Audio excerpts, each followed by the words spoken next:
Hello ವೀಕ್ಷಕರೇ, ನಮಸ್ಕಾರ. ಎಲ್ಲರಿಗೂ welcome back to my channel. ಬನ್ನಿ, ಇವತ್ತು ನಾನು ಖಾರ ಪೊಂಗಲ್ ರೆಸಿಪಿ ತೋರಿಸ್ತಾ ಇದ್ದೀನಿ. ಸೂಪರ್ ಅಂಡ್ ಸಖತ್ತಾಗಿರುತ್ತೆ ಟೇಸ್ಟ್ ಮಾತ್ರ. ಇವತ್ತಿನ ವಿಡಿಯೋ ನಿಮಗೆಲ್ಲರಿಗೂ ಖಂಡಿತ ಇಷ್ಟ ಆಗುತ್ತೆ ಅನ್ಕೋತೀನಿ. ಇವತ್ತಿನ ಖಾರ ಪೊಂಗಲ್ ರೆಸಿಪಿನ ಮಾಡೋ ವಿಧಾನನ ನೋಡ್ಕೊಳ್ಳಿ. ಇಷ್ಟ ಆದಲ್ಲಿ ಲೈಕ್, ಶೇರ್, ಹಾಗೆ ಸಪೋರ್ಟ್ ಮಾಡಿ. ಮಾಡೋ ವಿಧಾನನ ನೋಡ್ಕೊಳ್ಳೋಣ. ಹೆಸರು ಬೇಳೆನೂ ಸ್ವಲ್ಪ ಜಾಸ್ತಿ ಬೇಕು ಅಂದರೆ ನಿಮ್ಮ ಇಷ್ಟ ಹಾಕ್ಕೊಳ್ಳಿ, ಪರವಾಗಿಲ್ಲ, ಚೆನ್ನಾಗಿರುತ್ತೆ. ಅಥವಾ ಎಷ್ಟೇ ಹಾಕಿದ್ರೂ ಚೆನ್ನಾಗಿರುತ್ತೆ. ಸಿಂಪಲ್ಲಾಗಿ ಟಿಫನ್ನಿಗೆ ಪಟಾಪಟ್ ಅಂತ ಆಗೋಗುತ್ತೆ. ಸ್ವಲ್ಪ ಲೈಟಾಗಿ ಸ್ವಲ್ಪ ಬಿಸಿ ಮಾಡಿಕೊಟ್ರೆ ಸಾಕಾಗುತ್ತೆ. ಇದನ್ನು ಈ ಥರ ಸ್ವಲ್ಪ ಲೈಟಾಗಿ ಕಲರ್ ಚೇಂಜ್ ಆಗೋವರೆಗೂ ಬಿಸಿ ಮಾಡ್ಕೋಬೇಕು. ಬಿಸಿ ಮಾಡ್ಕೊಂಡ ನಂತರ ಇದಾಗಿದೆ ನೋಡಿ.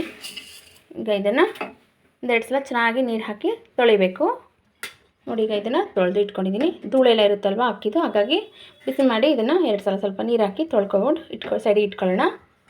ಈಗ ಇಲ್ಲಿ ಕುಕ್ಕರ್ ಇಟ್ಕೊಂಡಿದ್ದೀನಿ. ಇದಕ್ಕೆ ಸ್ವಲ್ಪ 1 ಸ್ಪೂನ್ ತುಪ್ಪ, ಸ್ವಲ್ಪ ಎಣ್ಣೆ 2 ಹಾಕ್ಕೊಂಡಿದ್ದೀನಿ. ಅಳತೆ ನೋಡಿ ಹಾಕ್ಕೊಳ್ಳಿ, ನಿಮಗೆ ಎಷ್ಟು ಬೇಕೋ ಅಷ್ಟು. ಈಗ ಇದಕ್ಕೆ ಸ್ವಲ್ಪ ಸಾಸಿವೆ, ಇದು ಸ್ವಲ್ಪ ಜೀರಿಗೆ ಹಾಕ್ತಿದ್ದೀನಿ. ಹಾಗೆಯೇ ಕ್ರಷ್ ಮಾಡಿರೋಂಥ ಮೆಣಸು ಹಾಕ್ತಾಯಿದ್ದೀನಿ. ಇದಕ್ಕೆ ಹೈಲೈಟ್ ಕೊಡೋದು. ಮೆಣಸು ಖಾರ ಪೊಂಗಲ್ಗೆ ಹಾಕಲೇಬೇಕು. ಹಾಗೆಯೇ ಹಸಿಮೆಣಸಿನ್ಕಾಯಿ ಹಾಕ್ತಾಯಿದ್ದೀನಿ. ಖಾರಕ್ಕೆ ಎಷ್ಟು ಬೇಕೋ ಅಷ್ಟು ನೋಡ್ಕೊಂಡು ಹಾಕ್ಕೊಳ್ಳಿ. ನಾನು 2 ಹಸಿಮೆಣಸಿನ್ಕಾಯಿ ಹಾಕ್ತಿದ್ದೀನಿ. ಹಾಗೆಯೇ ಇದಕ್ಕೆ ನಾನು ಕರಿಬೇವು ಹಾಕ್ತಾಯಿದ್ದೀನಿ.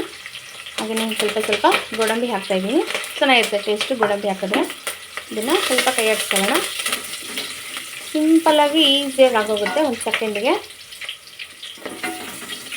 ನೋಡಿ. ಇಷ್ಟೇ ಇದು ಒಗ್ಗರಣೆ, ಸಿಂಪಲ್. 2 ಐಟಮ್ ಇದ್ದರೆ ಸಾಕು. ಇದಕ್ಕೆ ಸ್ವಲ್ಪ ಅರಿಶಿನ ಹಾಕ್ತಿದ್ದೀನಿ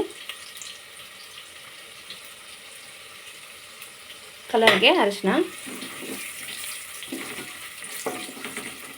ಖಾರ ಇನ್ನೂ ಸ್ವಲ್ಪ ಬೇಕು ಅಂದರೆ ಮೆಣಸು ಮತ್ತು ಹಸಿಮೆಣಸಿನ್ಕಾಯಿನ ಜಾಸ್ತಿ ಮಾಡ್ಕೊಳ್ಳಿ. ಅಂದರೆ ಮಕ್ಕಳೆಲ್ಲ ತಿನ್ನಲ್ಲ ಅಂತ ಸ್ವಲ್ಪ ಕಡಿಮೆನೇ ಹಾಕಿದ್ದೀನಿ. ಇಷ್ಟೇ. ಈಗ ಇದಕ್ಕೆ ನೀರು ಹಾಕ್ಕೊಳ್ಳೋಣ ನೋಡಿ. ಗೋಡಂಬಿ ಎಲ್ಲ ಚೆನ್ನಾಗಿ ಕಲರ್ ಚೇಂಜ್ ಆಗಿದೆ. ಈಗ ಇದಕ್ಕೆ ನೀರು ಹಾಕ್ತಿದ್ದೀನಿ.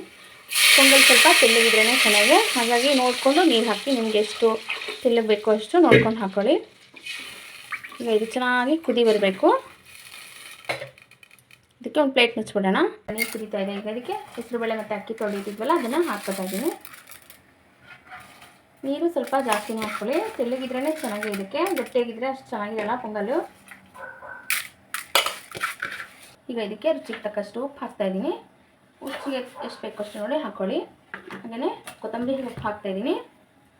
ಹಾಗೆಯೇ ಇದಕ್ಕೆ ಸ್ವಲ್ಪ ಕಾಯಿ ತುರಿ ಹಾಕ್ತಾಯಿದ್ದೀನಿ. ಕಾಯಿ ತುರಿ ಹಾಕೋದ್ರಿಂದ ಖಾರ ಪೊಂಗಲ್ ಟೇಸ್ಟ್ ಸಖತ್ತಾಗಿರುತ್ತೆ, ಟೇಸ್ಟು ಹೆಚ್ಚಾಗುತ್ತೆ. ಇಷ್ಟೇ. ಇದಕ್ಕೆ ನೋಡಿ, ಇದಕ್ಕೆ ರುಚಿಗೆ ತಕ್ಕಷ್ಟು ಉಪ್ಪು ಹಾಕಿದ್ದೀನಿ. ಈಗ ಇದಕ್ಕೆ ಸ್ವಲ್ಪ ಮೇಲೆ 1 ಸ್ಪೂನು ತುಪ್ಪ ಹಾಕ್ತಿದ್ದೀನಿ. 1 ಸ್ಪೂನ್ ಅಥವಾ ಅರ್ಧ ಸ್ಪೂನು. ಟೇಸ್ಟ್ ಚೆನ್ನಾಗಿರುತ್ತೆ. ಇದು ಒಂದು ಸಲ ಮಿಕ್ಸ್ ಮಾಡಿಬಿಟ್ಟು ಲಿಡ್ ಕ್ಲೋಸ್ ಮಾಡಿಬಿಡೋಣ.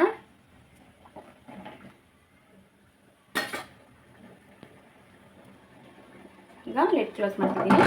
ಇದು 2 ರಿಂದ 3 ವಿಷಲ್ ಬರಲಿ.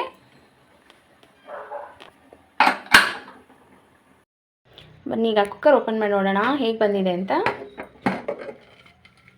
ನೋಡಿ, ಸಕ್ಕತ್ತಾಗಿ ಬಂದಿದೆ ನೋಡಿ. ಎಷ್ಟು ಸಕ್ಕತ್ತಾಗಿ ಬಂದಿದೆ. ಇದೇ ಹದದಲ್ಲೇ ಇರಬೇಕು ಪೊಂಗಲ್ಲು. ಇಸ್ಕಾನ್ ಟೆಂಪಲಲ್ಲೆಲ್ಲ ಕೊಡ್ತಾರೆ ನೋಡಿ, ಆ ಥರ ಬಂದಿದೆ. ಸೂಪರಾಗಿದೆ. ಕಲರು ಲೈಟ್ ಬೆಳಕಿಗೆ ಸ್ವಲ್ಪ ಲೈಟಾಗಿ ಕಾಣಿಸಿದೆ ಅನಿಸುತ್ತೆ ಅಷ್ಟೇ. ತುಂಬಾ ಚೆನ್ನಾಗಿ ಬಂದಿದೆ ಇದು. ಬನ್ನಿ, ಈಗ ಅದನ್ನು ಸರ್ವ್ ಮಾಡ್ಕೊತೀನಿ ನೋಡಿ. ಬಿಸಿಯಾದ ರುಚಿಯಾದ ಖಾರ ಪೊಂಗಲ್ ರೆಡಿಯಾಗಿದೆ. ಇವತ್ತಿನ ವಿಡಿಯೋ ಇಷ್ಟ ಆದರೆ ಲೈಕ್ ಮಾಡಿ, ಶೇರ್ ಮಾಡಿ, ಸಬ್ಸ್ಕ್ರೈಬ್ ಮಾಡ್ಕೊಳ್ಳಿ, ಸಪೋರ್ಟ್ ಮಾಡಿ. Thank you.